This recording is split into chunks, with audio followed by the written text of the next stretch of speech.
Tanpa terasa saudara, kita masuk di bagian yang ketiga ya. Kita masuk di bagian yang ketiga, experiencing God the Father, mengalami Allah Bapa. Dan di bagian yang ketiga ini saudaraku, saya akan berbicara tentang nama. Nama-nama Allah yang ajaib. Tahukah saudara bahwa Tuhan kita itu menganggap nama itu sesuatu yang penting? Itu sebabnya begitu penting buat Tuhan sampai-sampai setelah dia menciptakan bumi beserta dengan seisinya ini, he named them. Satu kali Tuhan melihat dia melihat terang saudaraku. Dia namai itu sebagai siang. Ketika dia melihat gelap saudara, dia namai itu sebagai malam. Dan Tuhan menyebut baik siang maupun malam, baik terang maupun gelap, dia katakan semua baik. Lalu dia melihat saudara cakrawala. Ketika dia lihat cakrawala itu dia namai dengan nama langit saudara. Kemudian dia melihat area yang kering. Area yang kering itu pun dia kasih nama. Apa Bapak Ibu? Darat. Lalu dia melihat ke sekeliling lagi dan kali ini dia melihat kumpulan air. Pak, dia namai itu juga laut. Dan sekali lagi dia melihat semuanya itu, dia menyebutnya baik. Oh, come on saudaraku. Dia Tuhan yang mengenal satu persatu ciptaannya dan menyebutnya dengan namanya. Nama itu menjadi begitu penting bagi Tuhan, saudaraku. Kenapa itu menjadi begitu penting? Karena nama itu spesial di hatinya Tuhan. Dan kabar baiknya buat saudara dan saya, tahukah saudara, dia bukan hanya mengenal satu persatu nama ciptaannya, dia mengenal saudara. Dia mengenal satu demi satu saudara di tempat ini. Oh, kalau mau tepuk tangannya boleh lebih dahsyat lagi buat Yesus Tuhan kita. Dan tahukah engkau berharga di matanya. Engkau penting, engkau spesial buat Tuhan. Itu sebabnya begitu he take it really seriously saudaraku. Sampai dia itu ambil waktu khusus untuk kasih nama. Bahkan tugas pertama yang diberikan kepada manusia yang pertama diciptakan Tuhan yaitu siapa? Adam adalah memberi nama. Kita lihat yuk ayatnya. Kejadian pasalnya yang kedua, ayatnya yang ke-19. Lalu Tuhan Allah membentuk dari tanah segala binatang hutan dan segala burung di udara. Sama-sama dengan suara keras kita baca 2-3. Dibawanya lah semuanya kepada siapa? Manusia itu untuk melihat. Tuhan ciptakan lalu Tuhan bawa saudaraku sama Adam. Dia duduk bersama dengan Adam. Dia menemani Adam, dia mengajarkan kepada Adam bagaimana cara menamai ciptaannya satu demi satu. Dan ayat ini berlanjut mengatakan seperti nama yang diberikan manusia itu kepada tiap-tiap makhluk hidup, demikian nanti nama makhluk itu. Buat Tuhan saudaraku, begitu pentingnya memberi nama sampai he take time. Dia ambil waktu dinamai satu-satu. Dia ambil waktu mengajarkan kepada Adam gimana cara menamai. It is important Pak. Penting. Nama itu punya arti. Nama itu punya makna. Apa sih pastor makna dari sebuah nama? Kan gitu. Apalah arti sebuah nama saudaraku. Ternyata saudara, nama itu becoming your identity. Nama itu jadi identitas saudara. Enggak main-main saudaraku. Kita jadi kenal seseorang karena namanya. Itu jadi identitas. Dan tahukah saudara, nama saudara tidak diberikan kepada saudara sembarangan. Berapa banyak di tempat ini Bapak Ibu yang sudah punya anak boleh lambaikan tangannya? Saya melihat tangan-tangan terlambai. Boleh saya tanya Bapak Ibu yang sudah punya anak, waktu mau kasih nama anaknya sembarangan atau dipikirkan dengan masak-masak saudaraku? Didoakan dengan sungguh-sungguh. Berapa banyak di sini yang sama seperti saya dengan Pak Jo. Waktu mau ngasih nama anak aja rebutan gitu saudara. Enggak namanya ini, enggak namanya ini. Oh enggak, saya sudah berdoa. Beberapa waktu yang lalu saudaraku saya jumpa dengan salah satu teman saya. Singkat cerita teman saya ini minta tolong saya untuk kasih namanya, nama anaknya gitu saudara. Saya bilang loh kalau nama anak kan penting jangan suruh saya bilang gitu.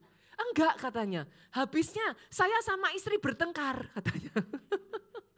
Yang satu mau kasih nama A, yang satu mau kasih nama B. Akhirnya mereka ngomong sama saya, udah deh pastor aja yang kasih nama katanya. Nanti kami kasih nama A, kami kasih nama B. Saya bilang jangan bilang ya mana yang istri, mana yang suami saya bilang. Dia bilang katakan doakan pastor. Dari situ apa yang kita tahu saudara? Nama itu penting. Tahukah saudara, namamu sama seperti Adam ketika memberikan nama, namamu pada saat orang tuamu berdoa, namamu naik di hadapan tahta Allah. Dan tahukah ketika nama itu diberikan kepada saudara, tidak pernah kebetulan. Nama itu dipilih, nama itu diangkat di dalam doa, dan namamu spesial di hadapan Tuhan. Itu sebabnya nama begitu penting. Coba saya tanya lagi Bapak Ibu. Adakah saudara menamakan di rumah? Saya tanya nih ya, ada enggak di sini yang enggak ada semut di rumahnya saudara? Saya mau tanya rahasianya kalau enggak ada semut di rumah gitu kan. Semuanya punya semut ya di rumah ya? Punya dong? Ada dong? Ada enggak yang namain semutnya saudara? Enggak kan saudaraku? Saudara enggak akan menamakan semut saudara. Coba saya tanya, di rumahnya siapa yang enggak ada cicak? Ada ya? Ada ya Pak cicak di rumah ya? Coba saya tanya, dikasih nama enggak cicaknya? Tahukah saudara, sadarkah saudara, nama diberikan hanya yang spesial di hati kita. Yang mengerti katakan amin. Kalau Tuhan menyebut engkau dengan namamu, Dia tidak melupakan satupun dari namamu. Senggol kiri kanan, saya spesial buat Tuhan saya. Aminnya yang paling keras. Oh come on, Paragon boleh tepuk tangan bisa lebih dahsyat lagi dari ini. Sekali lagi tepuk tangan yang paling meriah buat Yesus Tuhan kita. Bagi Dia, engkau berharga. Dan doa saya ya saudaraku sama seperti engkau dikenal Tuhanmu. Yuk, kenali Tuhanmu. Kenapa pastor? Karena yang pertama ya saudara, tahu namanya, kenal namanya itu memudahkan kita jadi mengenal pribadinya. Tahu namanya, kenal namanya, memudahkan kita ngalami. Itu sebabnya saudara, Rasul Paulus satu kali dia jalan, dia pergi ke satu tempat yang namanya Athena. Kita baca aja ya, kita lihat ya Kisah Rasul 17. Ayatnya yang ke-22 sampai ayat yang ke-23. Saya bacakan buat saudara ayat 22, 23 kita baca sama-sama. Paulus berdiri di atas Areopagus dan berkata, hai orang-orang Athena, aku lihat bahwa dalam segala hal kamu sangat beribadah kepada dewa-dewa. Ayat 23 yuk sama-sama 23. Sebab ketika aku berjalan-jalan di kotamu dan melihat-lihat barang-barang pujaanmu, aku menjumpai apa saudaraku? Sebuah mezbah dengan tulisan kepada Allah yang tidak. Boleh gak sih senggol kiri kanan? Jangan menyembah Allah yang tidak kau kenal. Kenali Tuhanmu. Kenapa? Karena ketika kau kenal Tuhanmu, yang kedua saudara, namanya punya kuasa. Tuhan yang satu ini bukan sembarang Tuhan, Pak. Yoel pasalnya yang kedua ayat 32 ngomong gini, barang siapa berseru kepada nama Tuhan akan diselamatkan. Pastor, apa artinya? Pada saat engkau tidak tahu kemana lagi engkau harus pergi. Pada saat engkau tidak lalu lagi kapan, kemana engkau bisa meminta tolong. Kepada siapa kau bisa meminta tolong. Firman Tuhan berkata jangan cari orang lain. Jangan cari manusia. Manusia bisa mengecewakan. Panggil nama Yesus. Panggil namanya. Berseru kepada dia. Tahukah saudara, hal inilah yang terjadi kepada nenek saya. Saya pernah menceritakan kisah ini saudaraku. Saya berasal dari keluarga yang turun-temurun, saudaraku, keluarga 2 keturunan di atas, saudaraku, itu asli tidak lahir di Indonesia, saudara. Jadi sebenarnya keluarga kami itu bukan asal dari keluarga Kristen, saudaraku. Bahkan nenek saya dari pihak mamah saya, saudara, sejak dari kecil itu disumpah sama papahnya, nggak boleh jadi orang Kristen, Bapak Ibu. Nggak boleh jadi orang Kristen. Itu sebabnya waktu berjalan anak-anaknya satu-satu ditangkap sama Yesus. Tapi dia nggak pernah mau terima Yesus. Nanti kalau anaknya bersaksi menceritakan kebaikan Yesus, kebaikannya diterima, Yesusnya dibuang, saudara. Itu nenek saya. Sampai setiap kali anak-anak itu sudah sampai di titik yang kayak Tuhan kasih kesempatan. Nenek kami ini terima keselamatan. Ternyata saudaraku, tahukah saudara bahwa ketika anak-anak ini berseru, dia mendengar lu. Waktunya tidak seperti yang kita pikirkan. Kadang kita berpikir apakah Tuhan ini enggak terlambat. Tapi seruan anaknya didengar.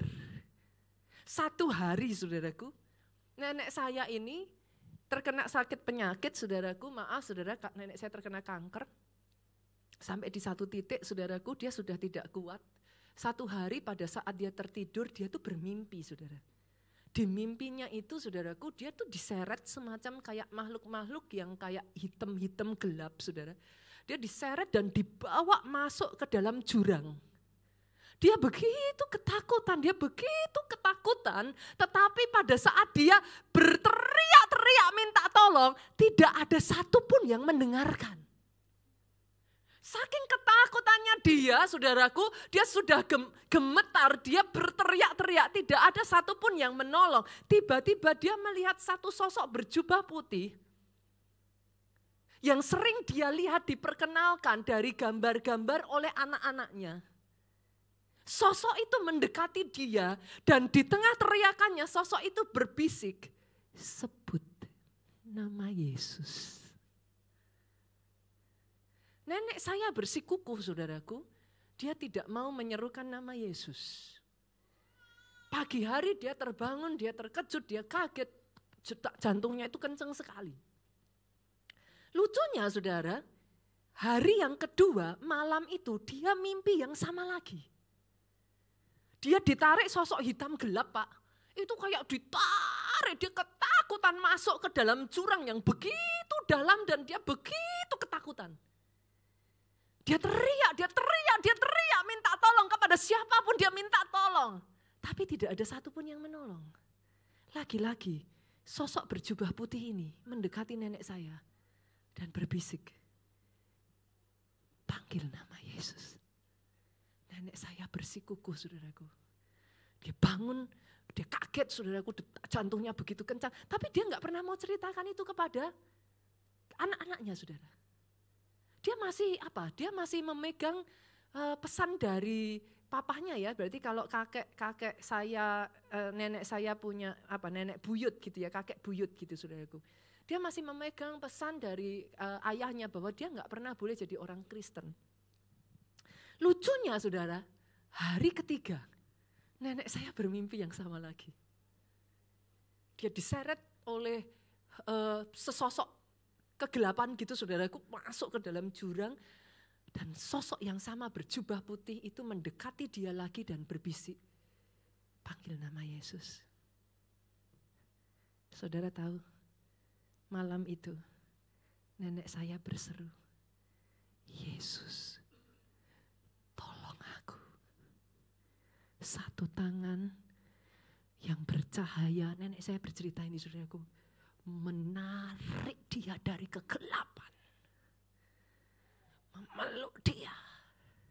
Hari itu nenek saya menerima Yesus sebagai Tuhan dan Juru Selamat dalam hidupnya. Tahukah saudara, namanya berkuasa. Kalau saudara mengenal namanya, kenapa penting sih? Kenapa penting pastor buat saya untuk mengenal nama Tuhan? Karena ketika saudara mengenal, pengenalanmu itu akan menyebabkan engkau grow in trust. Rasa percayamu tumbuh. Saya tumbuh dari keluarga yang saudara? Bumi langit dengan Pastor Joe. Keluarga saya itu cinta flora fauna, Bapak Ibu. Pak Joe itu suka gadget. Keluarganya pecinta teknologi, jadi gadget. Kami dibesarkan sejak dari kecil, saudara, nenek saya itu breeder anjing, saudara. Jadi tentu saja saudara bisa bayangkan, I love dog so much. Buat Pak Jo, anjing yang baik adalah anjing yang di dalam handphone, saudaraku. Jadi agak beda memang, saudara. Dia selalu mengatakan dan berusaha meyakinkan saya, coba kurang apa? Kalau dia menggonggong, volumenya bisa disetel, katanya. Saya gak habis pikir, saudara. Dia bilang, coba kamu bayangkan kalau anjing yang ada asli kan kalau pup, pipis, kotor kata dia. Kalau di handphone mau dibersihkan kapanpun kan bisa katanya. Jadi kami itu bertumbuh dari keluarga yang totally different, saudaraku. Singkat cerita, saudara, saya juga bertumbuh dari keluarga yang dalam keluarga kami itu yang namanya obat. Jadi papi saya tuh ya kalau sudah lihat saya gini aja, saudara. Saya cuma gini aja, saya enggak ngapa-ngapain, saya cuma gini aja. Papi saya udah langsung tanya, kamu kenapa? Gitu. Sakit ya? Minum ini. Gitu. Nanti kalau saya gini gitu, saudara, kamu kenapa? Gitu. Jadi di rumah kami, saudara, di rumah saya, itu ada tumpukan obat-obat dan saya tuh dari kecil udah kenal. Ini obat buat ini obat buat pusing, ini obat buat batuk, ini obat buat perut, ini lengkap koleksinya Bapak Ibu. Sedangkan suami saya terbiasa, suami saya tuh paling gak suka minum obat. Yang saya tidak tahu, ini saudara, yang saya tidak tahu adalah ternyata suami saya pernah berjumpa dengan satu pribadi yang namanya Jehovah Rafa. Saya tuh sudah sampai yang jengkel, mangkel, gitu rasanya gimana sih gitu. Suatu ketika suami saya tuh demam, saudara. Kita orang dewasa yang namanya demam tuh kan jarang ya. Beda kalau saudara punya anak kecil ya demam kita udah ngerti lah, biasa lah. Tapi kalau orang dewasa sudah demam kita ngerti pasti ada something kan gitu, saudaraku. Ini sudah demam, udah sampai menggigil, saya kan udah langsung, saya tahu dong sudah persiapan obatnya kan udah langsung setumpuk tuh saudaraku. Saya udah bilang langsung minum ini. Dijawab, udah nanti kan sembuh sendiri. Saya cuman butuh tidur, kata. Itu bukan butuh tidur, kamu tuh demam, saya bilang. Yang namanya demam tuh harus dicari, ini infeksinya dari mana? Saya udah ngoceh saudaraku.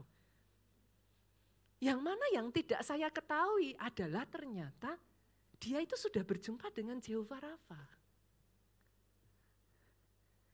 Tahukah saudara, pada saat dia berbaring malam itu menggigil, dia enggak mau minum obat. Saya udah cerewet. Saudara tahu apa yang dia lakukan? Dia dengarkan pakai earphone ya saudaraku. Suami saya selalu begitu.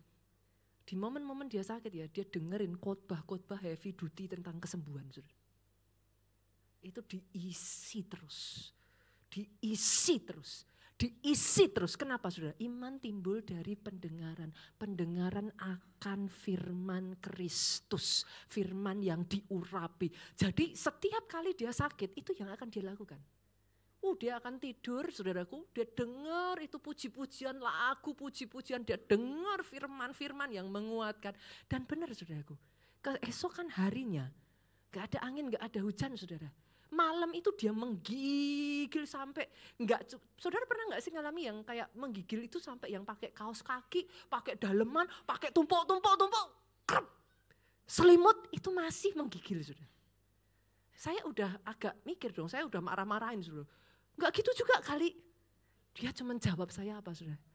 Tuhanku menyembuhkan.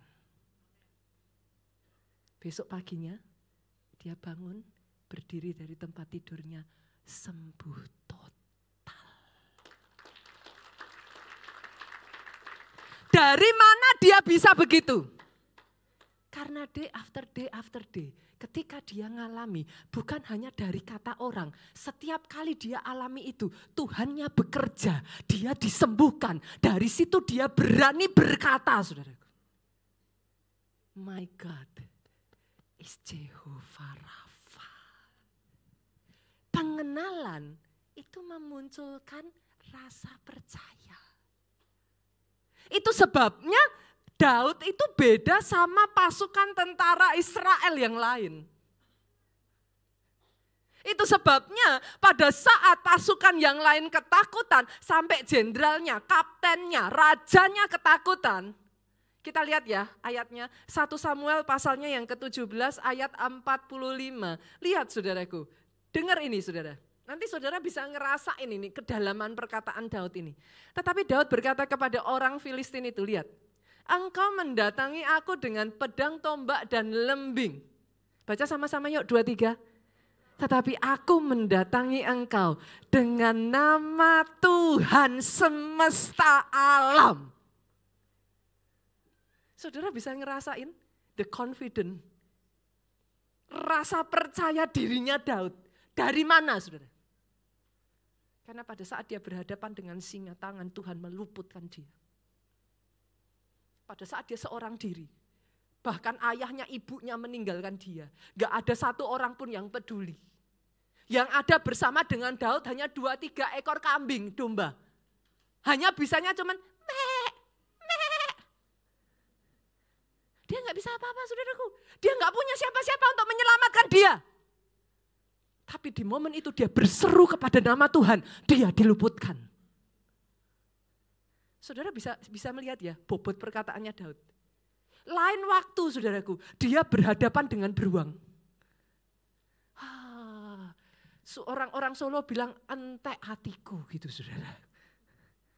Sudah sampai di titik di mana dia ada di ujung tanduk. Tapi sekali lagi Pak, di situ pun Tuhannya meluputkan dia. Boleh Bapak Ibu, kenali dia secara pribadi, jangan dari kata orang. Kalau dari kata orang, saudara ngomongnya gini, mana katanya, kan gitu. Gitu? Pernah dengar orang ngomong gitu, mana katanya. Tapi kalau kau kenal dia secara pribadi, saudara ngomongnya beda. Tuh kan. Itulah kenapa pada saat Daud menghadapi Goliat, yang lain yang dicari apa saudara? Langsung Saul ambil perisainya. Prajurit yang lain ambil pedang. Prajurit yang lain berusaha ambil ketopong. Mereka mencari segala macam cara. Gimana caranya supaya Daud bisa selamat. Tapi Daud ngomong dengan santai. Dia lepas perisainya, habisnya kebesaran juga saudara. Dia lepas ketopongnya gak bisa lihat saudaraku.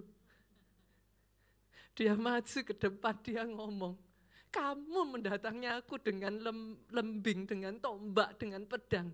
Aku datang membawa nama Tuhan semesta alam.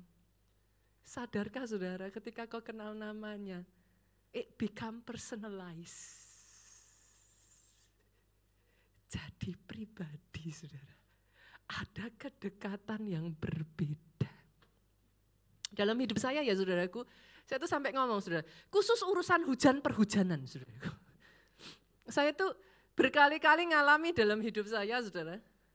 Selalu, dan buat sebagian orang mereka akan ngomong sama saya, pastor jangan-jangan kebetulan. Ya, saya iyain aja saudara.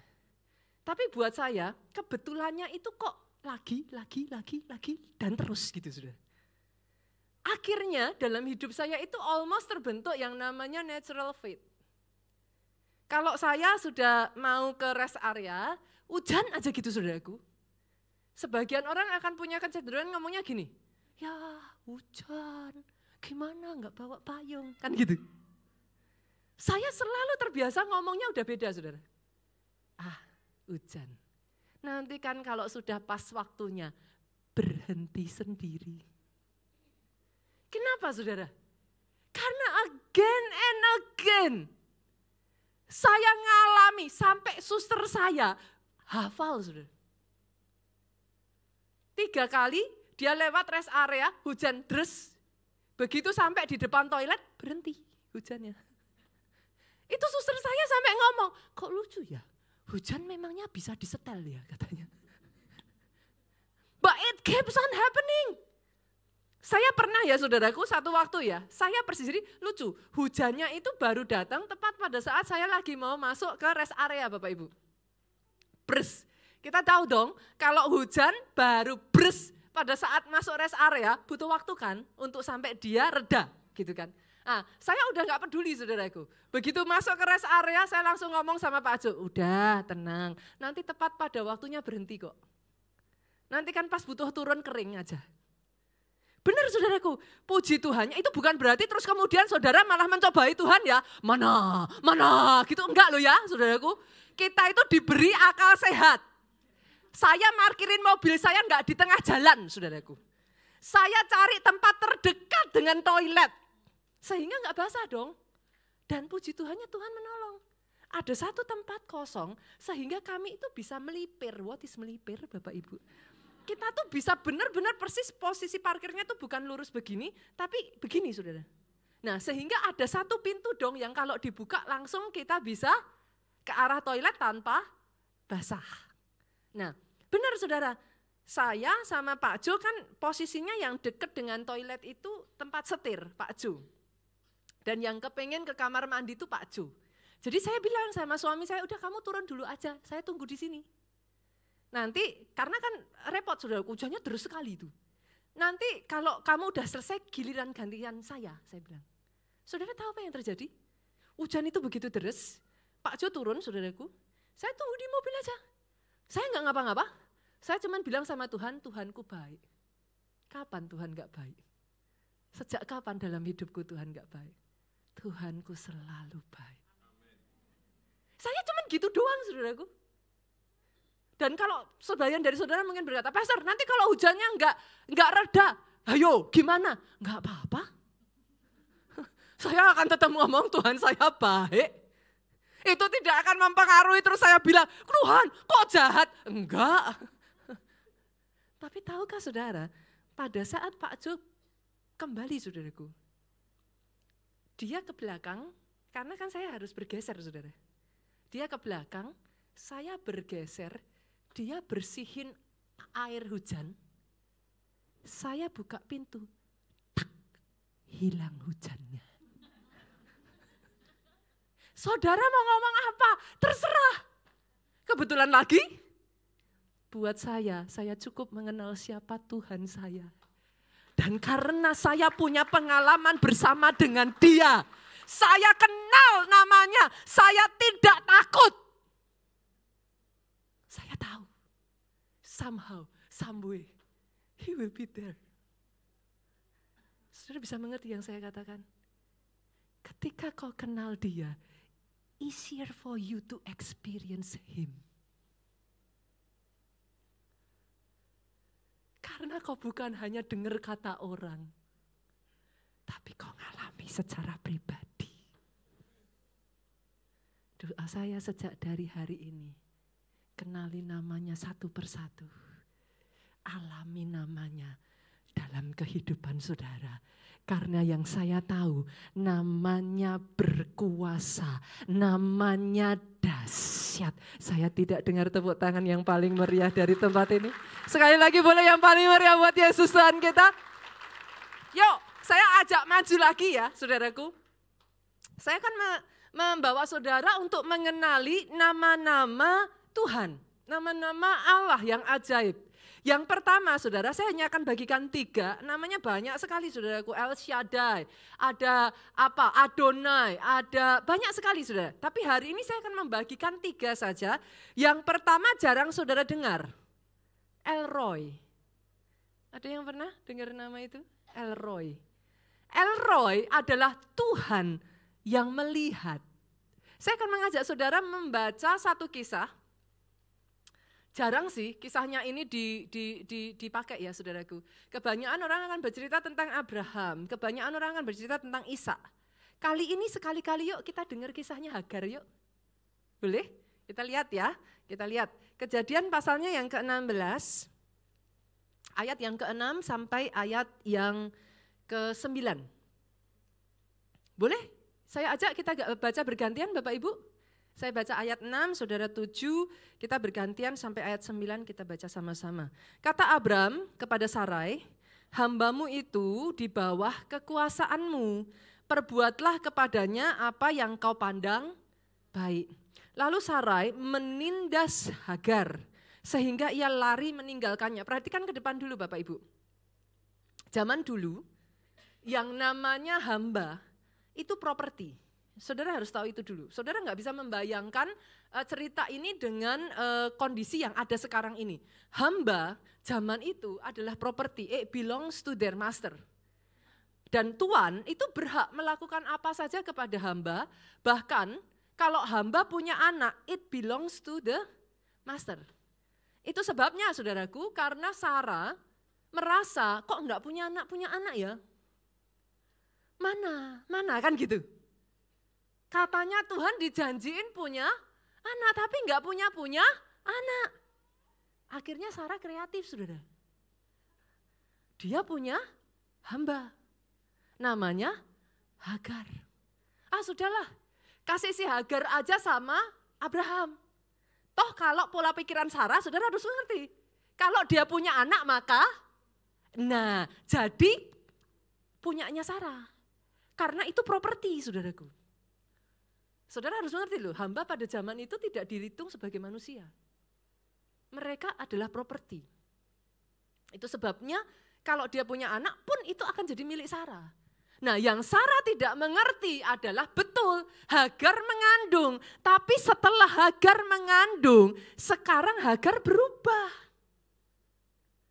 Dia ngerasa dong, aku lebih dari Tuanku. Tuanku enggak bisa punya anak. Saudara juga harus tahu zaman itu wanita yang tidak punya anak sama dengan aib. Jadi Hagar mulai grow confident saudaraku. Punya anak katanya saudara. Ada jaminan. Nah marahlah Sarah sama si Hagar. Datang minta keadilan sama Abram. Ini bapak-bapak ngerti lah yang dikatakan Abram ini bapak-bapak tahu. Kamu sendiri yang cari gara-gara sekarang kamu ribut kan gitu. Abram ngomong, sudahlah itu Hagar adalah hambamu.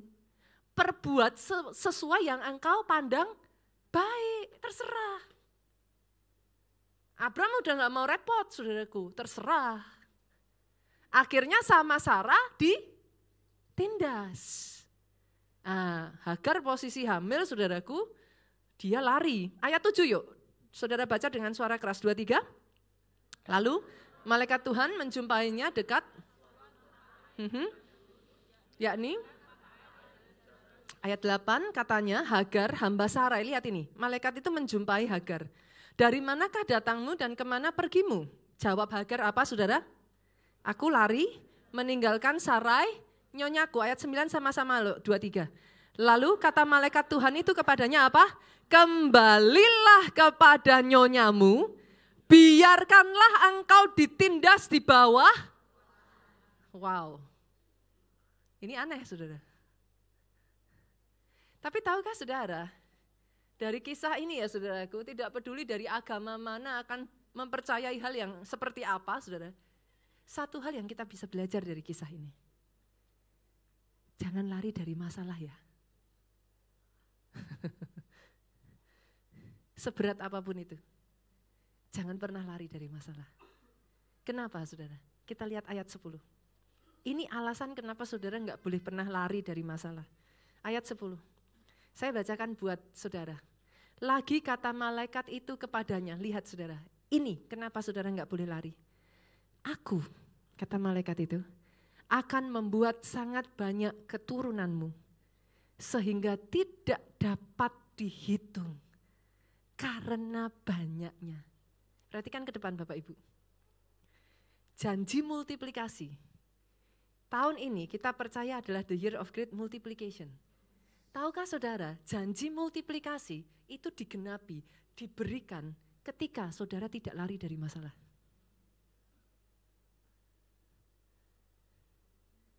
Masalah seringkali dipakai Tuhan untuk memperbesar hidupmu. Do not run away. Do not run away. Maafkan saya Bapak Ibu, sebagian dari saudara akan berkata kepada saya, pastor enggak tahu yang saya alami. I know. Saya tidak akan pernah bisa menyelami saudara. Karena masalah satu orang dengan orang yang lain pasti berbeda Pak. Saya tahu. Tapi dari firman ini kita belajar. Di balik masalah ada berkat. Bagi orang-orang yang tidak lari dari masalahnya, Tuhan berkata, aku akan memperbesar hidupmu. Atas hidupmu. Dalam hidupmu, engkau akan kubuat banyak. Tapi janji itu hanya diberikan buat engkau yang tidak lari. Sorry ya saudara. Kalau kau lari, jangan heran kalau saudara ngomong, pastor kok enggak digenap-genapi terus. Karena cycle-nya berputar, balik nol lagi saudaraku. Jadi kalau saudara lari, bukannya semakin cepat pada penggenapan, tambah lama. Tapi lihat ya saudara, coba perhatikan. Perkataan malaikat ini, bukankah itu terjadi sampai hari ini? Jadi kalau saudara lihat itu terjadi ya jangan heran toh. Betul kan? Jangan heran. Tuhan itu adil kok. Tuhan itu Allah yang adil. Dan lihat saudara, lihat ayat 13. Lihat, ayat 13, apa yang dikatakan Hagar? Sama-sama kita baca yuk, 2, 3. Kemudian Hagar menamakan Tuhan yang telah berfirman kepadanya itu dengan sebutan apa? Engkaulah El-Roy. Sebab katanya apa? Bukankah di sini kulihat dia yang telah melihat aku. Saudara sadar nggak saudara? Bahkan di saat dimana saudara itu ngerasa tidak ada satu orang pun yang membela engkau ya. Dia El-Roy. Dia Allah yang melihat. Anak kecil itu punya lagu itu loh. Mata Tuhan melihat apa yang kita buat. Baik yang jahat. Nah, apa artinya saudaraku? Dengar ini. Bahkan ketika para KKS, halo di sini ada KKS, boleh lambaikan tangan saudara dengan bangga yuk. Para KKS saya melihat tangan-tangan terangkat, dengar ini. Bahkan ketika yang lain sudah menyerah, bahkan ketika yang lain sudah tidak mau bertekun lagi, bahkan ketika yang lain sudah merasa berat sekali, pastor jadi KKS, pingin tak cekik. Punya anak sel kayak gini. Dengar saudara, ketika engkau tetap setia, melakukan apa yang Tuhan perintahkan atas hidupmu dengan setia, Dia Tuhan, matanya melihat. Dia Tuhan, bukan hanya melihat, minggu lalu firman kita baca, Dia membalaskan dari tempat tersembunyi bagimu. Oh, saya tidak mendengar kata amin dari tempat ini. Ketika orang lain menganggap engkau bodoh, karena kau taat kepada dia, engkau boleh difitnah habis-habisan. Engkau boleh dibodoh-bodohkan. Tapi ketika kau taat, sama seperti Hagar, El Roi melihat engkau. Dan El Roi mempedulikan engkau. Buat Hagar ya saudaraku, bahkan Abraham tidak berdiri untuk dia. Dia mau minta keadilan dari siapa? Dia mau minta pembelaan dari siapa? Ada di sini kalau engkau berkata yang sama kepada saya, pastor, saya mau minta tolong dari siapa? Bahkan orang yang paling dekat dengan saya tidak membela saya, suami saya aja tidak membela saya, orang tua saya tidak ada untuk saya. Izinkan saya mengatakan kepada saudara, hari ini alami El Roi dalam hidupmu. Matanya melihat, dia peduli. Apa yang kau lakukan sekalipun di tempat tersembunyi dan orang lain tidak ada satupun yang tahu pengorbananmu. Dia yang melihat di tempat tersembunyi akan membalaskan itu berkali-kali lipat atas hidupmu. Saya berdoa jadi atas hidupmu. Itu sebabnya alami Tuhan secara pribadi. Dari situ you grow faith. Imanmu bangkit. Engkau beda saudara. Karena kau pernah ngalami. Cara ngomongmu beda. Pengenalanmu beda. Trustmu kepada dia beda. Yang kedua saudara. Saya perkenalkan saudara dengan nama Tuhan yang kedua. Namanya adalah Jireh. Dia Tuhan yang menyediakan. Kita buka yuk, Kejadian 22 ayat yang ke-7. Ini kisah Abraham dengan Ishak ya saudara. Kisah yang sangat terkenal. Lalu berkatalah Ishak kepada Abraham, ayah, bapak, sahut Abraham, ya anakku, bertanyalah ia. Di sini sudah ada api dan kayu, tapi di mana anak domba untuk korban bakaran itu? Singkat cerita saudaraku, Abraham itu disuruh Tuhan mengorbankan Ishak.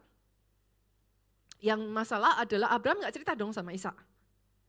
Ishak nggak tahu saudara, Ishak tuh anak yang sangat baik sekali, dia sangat taat, dia obey sama ayahnya. Dia ngomong, dan dia tidak pernah berpikir buruk terhadap ayahnya. Jadi dia ngomong, Pak, di sini sudah ada kayu, di sini sudah ada api, di mana dombanya? Saya tanya pada saat Ishak menanyakan itu, sudah ada dombanya belum saudara? Abraham sudah melihat dombanya belum? Ayat 8 dong. Kita baca ya. Saya senang ya. Saya tuh berdoa ya, jemaat keluarga Allah tuh sama kayak gini nih loh saudara. Nyenengin banget. Ayat 8 ngomong apa saudara? Saut Abraham apa? Allah menyediakan. Ini loh saudara.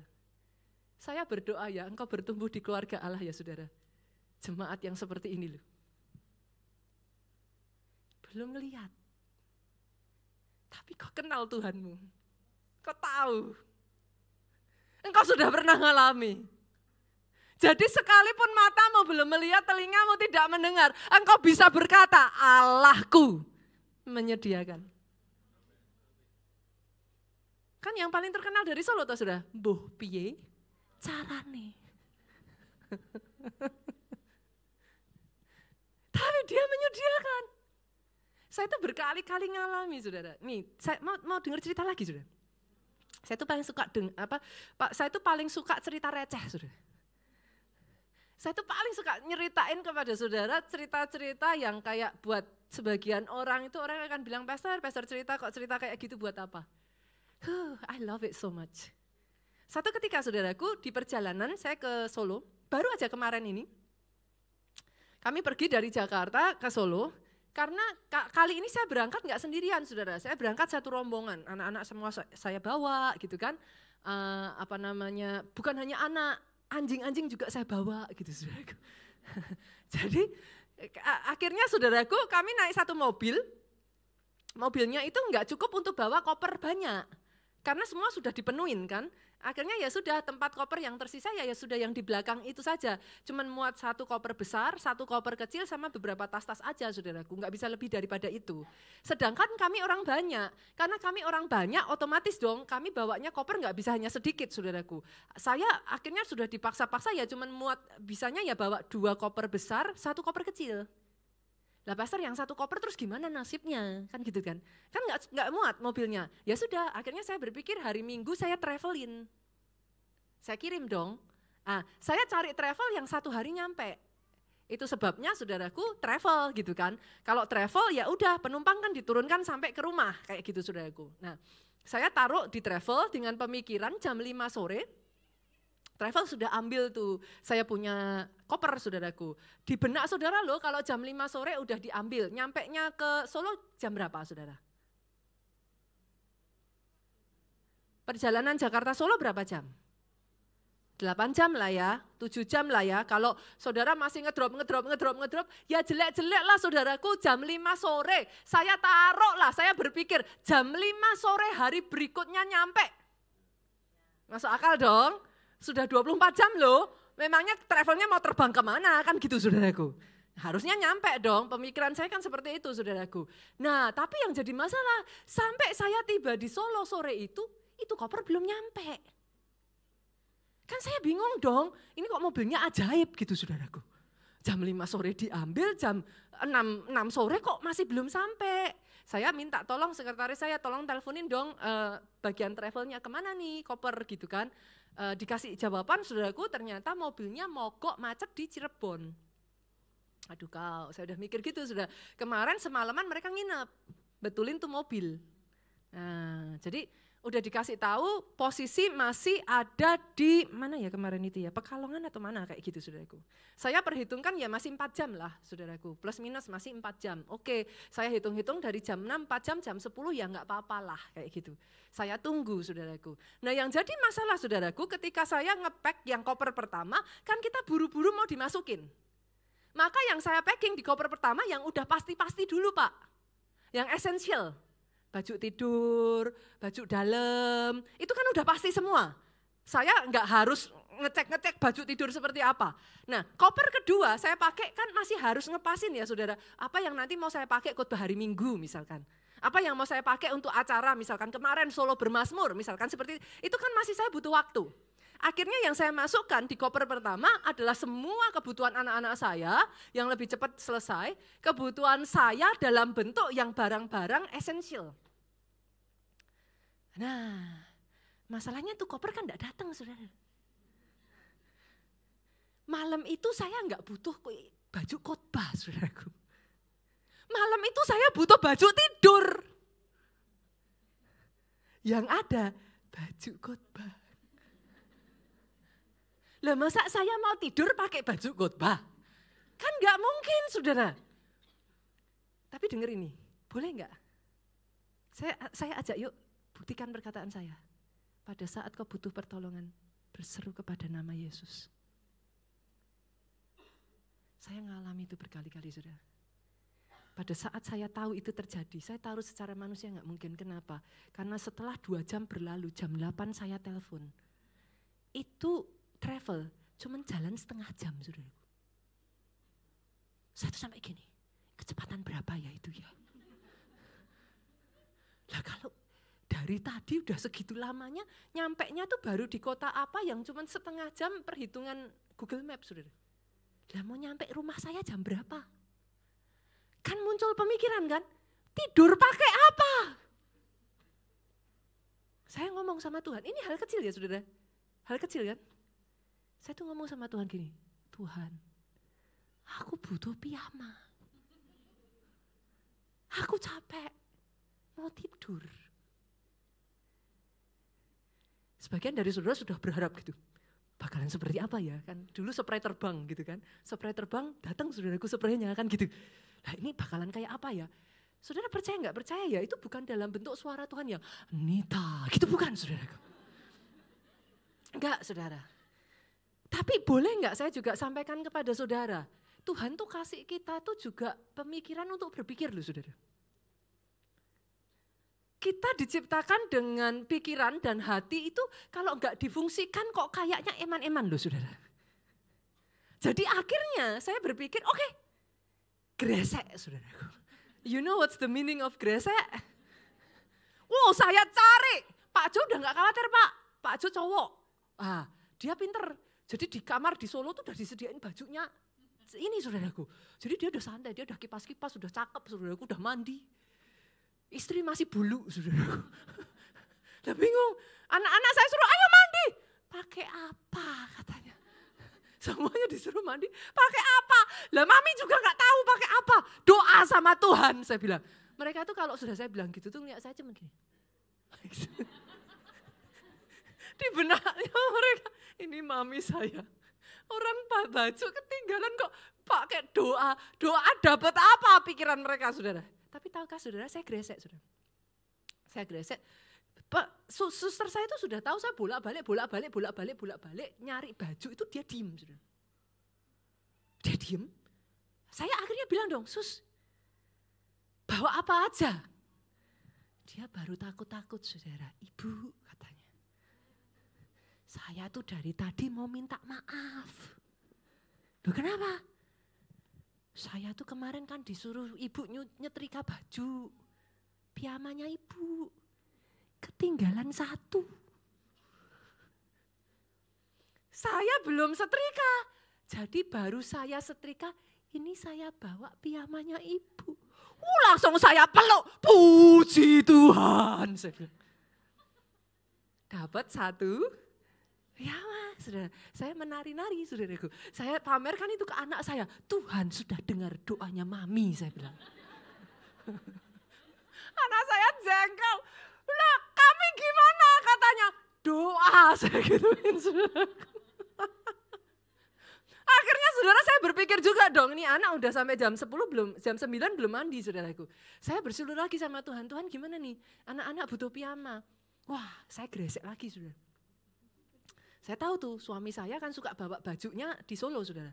Saya cari saudara, ketemulah tergeletak dengan cantiknya 2 pasang piyama saudara. Cuman 2, yang satu dipakai suami saya.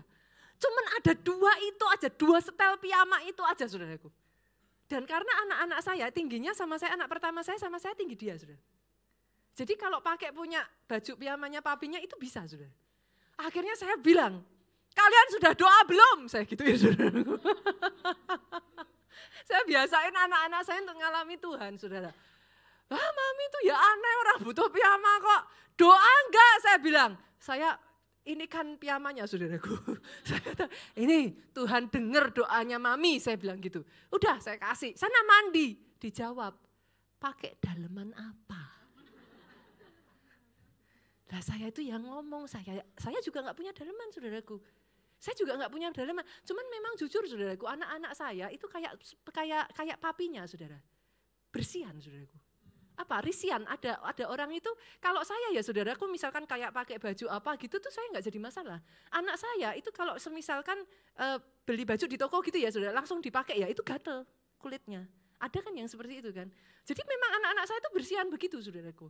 Jadi dia disuruh mandi sudah ada piyamanya tapi enggak ganti daleman tuh dia kayak mana dalemannya kan gitu. Nah, saya doa lagi sama Tuhan. Tuhan piyama sudah dapat. Saya tadi kurang doa daleman gitu saudara. Saya ngomong Tuhan sorry loh saudara ini saya enggak saru ya. Makanya saya bilang receh gitu. Saya ngerti gitu. Saya ngomong sama Tuhan.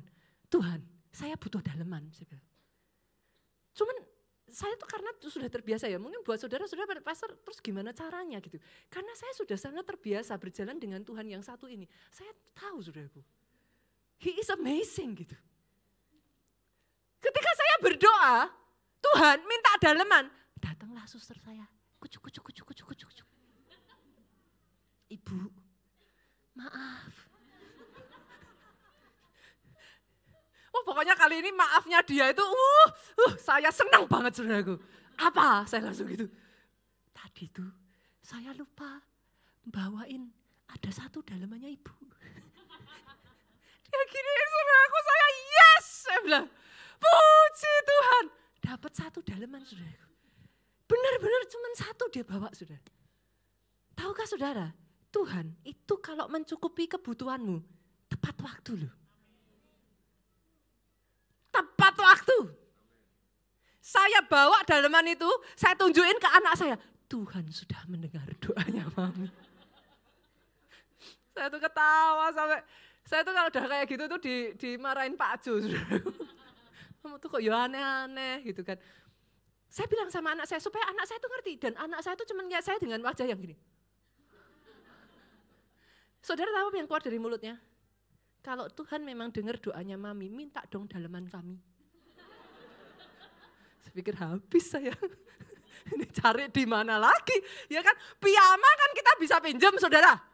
Lah masa daleman juga pinjam? Kan ya gak mungkin. Saru toh saudaraku. Gak mungkin.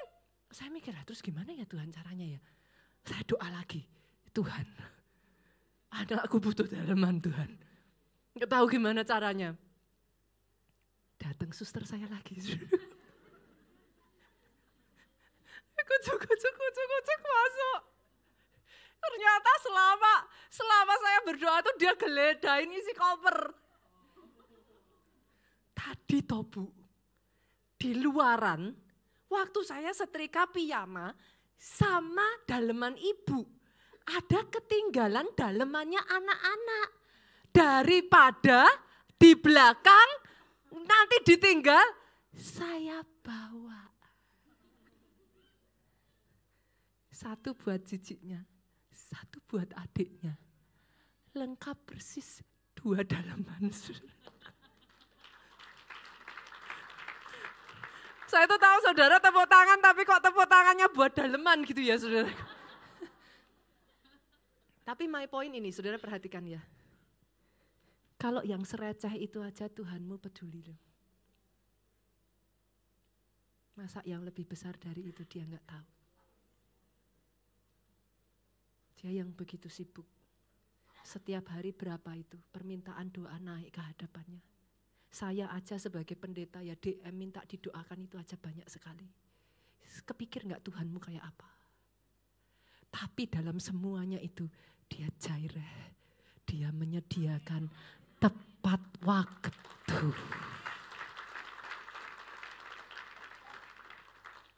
Indah enggak sih saudaraku berjalan bersama Tuhan yang kayak gitu? Senggol kiri kanan Pah, alami yuk. Mah, alami secara pribadi yuk. Saya percaya kok saudaraku hari ini ya, Tuhan itu saya bisa ngerasain ya, ini ibadah ini spesial saudara. Saya tuh bisa ngerasain ya, dia tuh seperti kayak memperkenalkan dirinya kepada saudara. This is me. I am here. Kenapa selama ini engkau enggak pernah panggil aku? Berseru kepada nama Tuhan, engkau selamat. Yang ketiga saudara, saya perkenalkan nama yang ketiga. Namanya adalah Jehovah Nisi. Panji keselamatan. Dia panji keselamatan. Kita buka ayatnya yuk, kita lihat yuk. Keluaran pasalnya yang ke-17, ayatnya yang ke-13 sampai ayatnya yang ke-16. Saya baca ayat 13 aja ya saudara. Demikianlah Yosua mengalahkan Amalek dan rakyatnya dengan mata pedang. Lompat yuk, ayat yang ke-15. Lalu Musa mendirikan sebuah mezbah dan dengar ini saudara menamainya apa? Dengan suara keras 2-3. Tuhanlah panji-panjiku. 16 ia berkata, tangan di atas panji-panji Tuhan, Tuhan berperang melawan Amalek turun-temurun. Saudara, kenapa kisah ini menjadi begitu penting saudara? Di antara kisah-kisah yang lain. Tahukah saudara bahwa ini adalah kisah pertama kalinya bangsa Israel berperang. For the first time. Sejak mereka keluar dari tanah Mesir. Pastor, kenapa kisah bangsa Israel berperang pertama kali menjadi penting? Bangsa Israel kan udah sering perang. Oh, jangan salah saudara. Pikirkan lagi. Tadinya mereka bangsa budak kan? Kebayang nggak saudara, apakah namanya budak diberikan pelatihan militer? Enggak dong. Tuannya enggak sebodoh itu dong. Masa budaknya dikasih pelatihan militer, pergi dia saudaraku. Enggak mungkin kan? Karena dia budak, dia nggak pernah mendapat pelatihan militer. Jadi saudara bisa membayangkan pertama kalinya bangsa Israel perang, musuhnya langsung Amalek.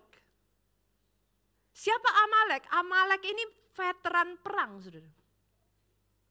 Nggak dicari-cari. Bangsa Israel nggak ngapa-ngapain, diserbu begitu saja. Poinnya apa, Pastor? Poinnya ini, saudara. Dengar ini.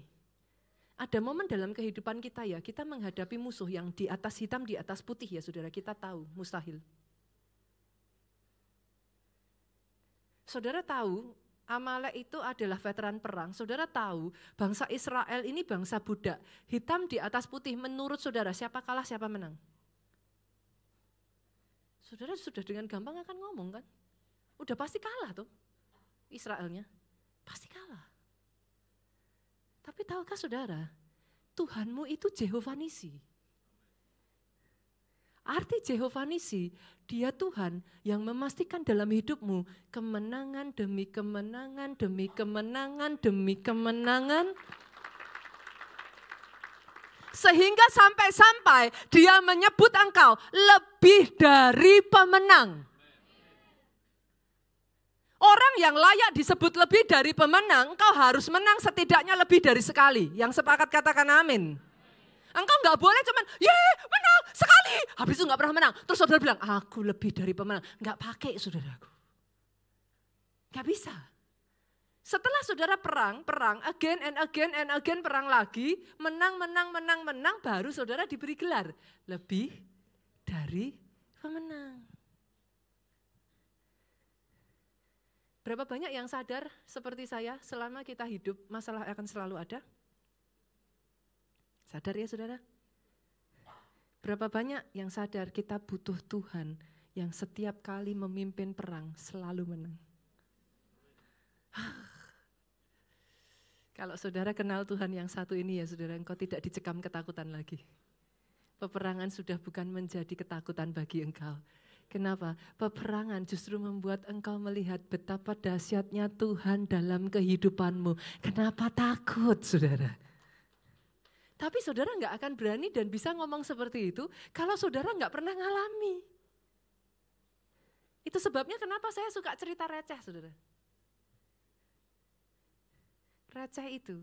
Saya nggak bisa mengatakan maaf ya saudaraku, saya disclaimer. Saya tidak mengatakan bahwa mujizat yang Tuhan kerjakan atas hidup saya itu receh, tidak ya saudara. Tapi kadang banyak orang itu berharap, kesembuhan, spektakuler, gitu kan. Oh saya mengatakan itu hal yang luar biasa. Tapi boleh nggak saya juga minta sama saudara, yuk tarik nafas yuk. Keluarkan. Itu mujizat.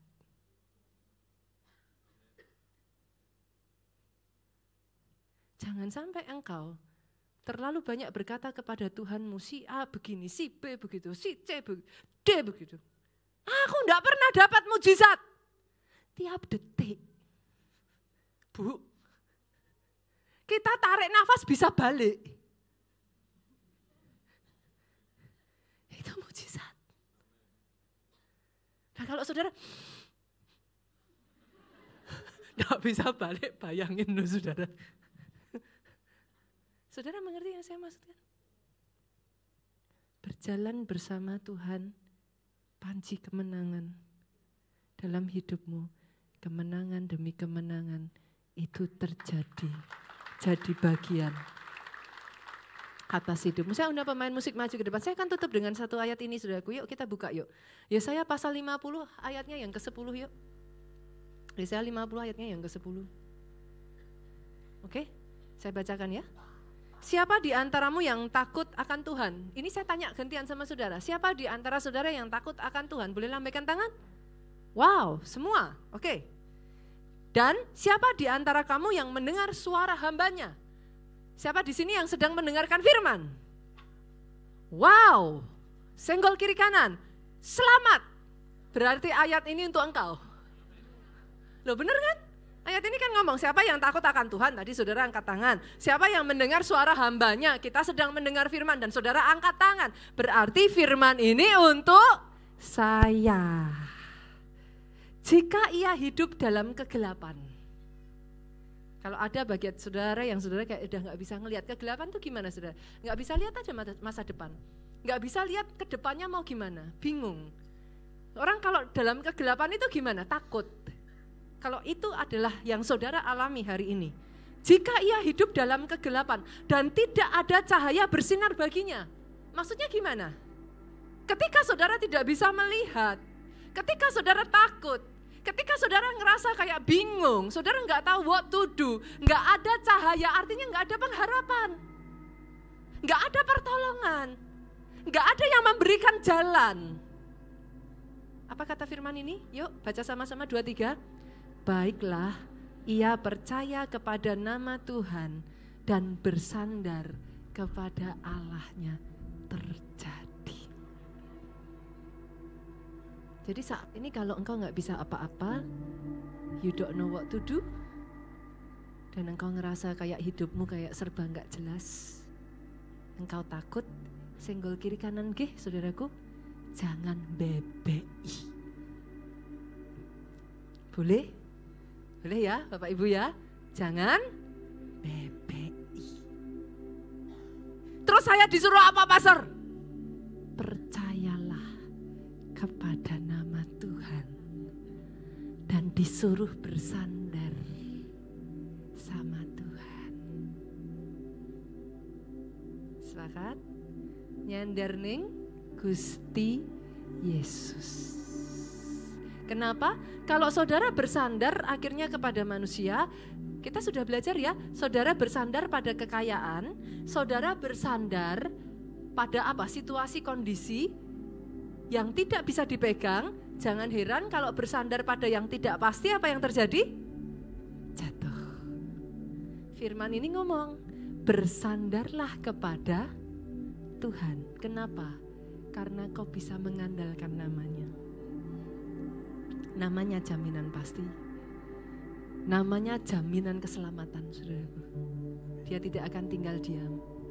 Dia akan menolong kau. Bangkit berdiri yuk. Sama-sama kita katakan, Yahweh Rafa Elohim Shaddai Jireh Adonai, you are my master.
Saudara boleh lihat ke depan sebentar, saudara.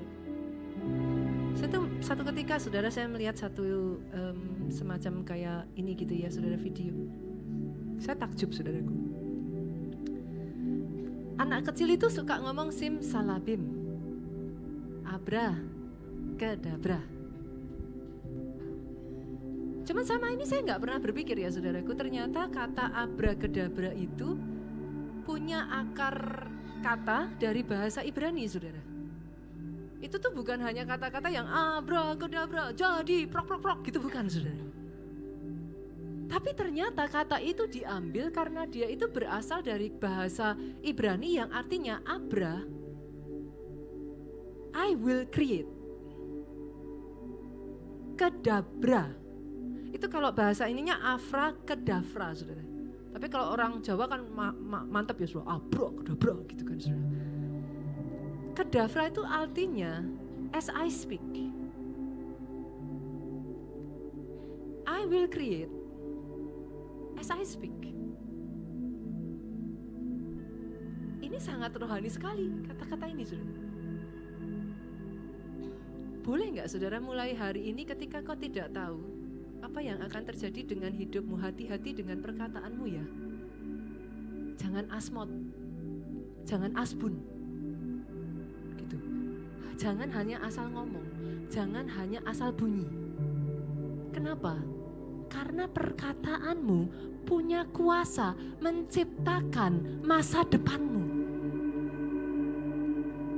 Setiap kali sekarang saudara ingat kata abrakadabra, ingat itu. I shall create, I will create as I speak. Jadi ketika saudara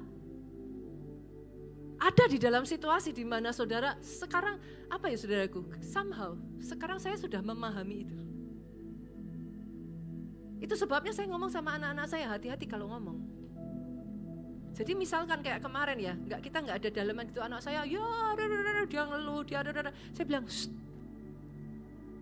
mau hujan gitu ya saudaraku ya, anak saya ya langsung giniin mulutnya saudaraku. Kenapa? I know the power of word. Dengan mulut saudara itu bisa create your future. Pastor, gimana caranya? Simple. Envision it. Lihat. Itu sebabnya kenapa firman Tuhan ngomong, apa yang kau lihat, ku berikan kepadamu. Itu kebenaran firman, saudara. What do you see? Envision it. Fisikkan itu, lihat, setelah itu want it so bad. Want it so bad. Dan setelah itu, believing it. Tapi masalahnya belief-nya itu gak akan muncul kalau saudara gak kenal, gak experience dia. Susah bagi saudara percaya. Yang ada nanti saudara apa yo, tenane, kan gitu. Tapi ketika saudara mulai mengenal dia, trust itu muncul. You envision it, you believing it, you want it so bad. Nah ini yang terakhir saudara, speak it up. Perkatakan terus, Tuhanku selalu baik. Oh itu terus, saya terus mengatakan itu dalam hidup saya itu terus saudara. Gak pernah Tuhan gak baik. Kapan Tuhan gak baik? Selalu dalam hidupku. Dan percaya gak percaya saudara, dalam kehidupan saya kebaikan demi kebaikan demi kebaikan selalu mengikuti saya. Afra Kadavra. I shall create as I speak. Berapa banyak dari saudara yang hari ini engkau mau create your life? Banyak orang salah menggunakan doa ya saudara, hanya as a way for you to ask something gitu. You are created in His image. One of His power, the name is Elohim. Allah yang menciptakan. He put it within you. Through here. Gunakan mulutmu untuk menciptakan hidupmu. Setiap pagi engkau bangun, lihat dirimu, katakan, aku orang yang diberkati. Selalu ada kebaikan Tuhan dalam kehidupanku. Aku orang yang sukses, aku orang yang berhasil. Atas kehidupanku ada anugerah, ada favor. Aku berjumpa dengan orang-orang yang tepat. Aku bertemu dengan orang-orang tepat pada waktunya. Pintu demi pintu dibukakan atas hidupku. Sama-sama ngomong, Mbok dipakai yang baik. Kan gitu saudara. Sepakat? Boleh? Saudara yang mau lambaikan kedua tangan saudara, angkat saudara, tangan saudara tinggi-tinggi. Diberkatilah saudara oleh Tuhan. Amin.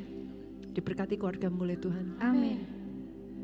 Dua tangan yang kau angkat ini, apapun yang dikerjakannya, dibuat Tuhan berhasil. Amin. Baik keadaanmu, baik jiwamu, Amin. sehat tubuhmu, Amin. kuat rohmu, Amin. panjang umurmu. Amin. Engkau pulang dengan membawa sukacita, damai sejahtera Allah Bapa. Engkau pulang dengan membawa cinta kasih Yesus Kristus dan persekutuan dengan Roh Kudus. Sekarang sampai selama-lamanya. Engkau yang diurapi, diberkati, katakan dengan suaramu yang paling keras. Amin.